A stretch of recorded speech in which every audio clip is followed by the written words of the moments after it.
একদিকে একদিকে চলছে ঘূর্ণিঝড় রেমালের তাণ্ডব, আর তারই মাঝে চলছে এই যে মাছ ধরার উৎসব। গ্রামের এই যে সুইচ গেটে জাল ফেললেই পাওয়া যাচ্ছে বড় বড় মাছ, যেহেতু সবার পুকুর একদম ঘূর্ণিঝড় রেমালের প্রভাবে তলিয়ে গেছে, প্লাবিত হয়েছে, তো সবার মাছও তেমনি আবার বেরিয়ে আসছে পুকুর থেকে। তো এখন জাল ফেললেই পাওয়া যাচ্ছে বড় বড় মাছ। তো আপনাদের দেখাচ্ছি, দেখলে বুঝতে পারবেন যে কত বড় বড় মাছ এখন জাল ফেললেই পাওয়া যাচ্ছে সুইচ গেটে।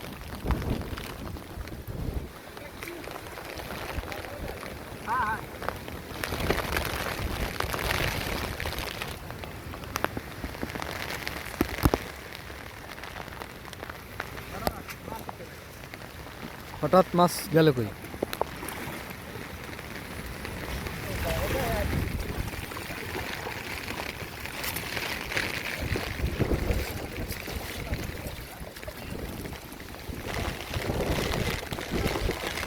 একটা হচ্ছে টাকি মাছ, যা এখন একেবারেই দেখা যায় না, আর তেলাপিয়া মাছ উঠলো। क्या हलाम ना क्या এই তুই চ্যাং মাছ লো না কা? এই ছিয়াম চ্যাং মাছ লো। बाद में है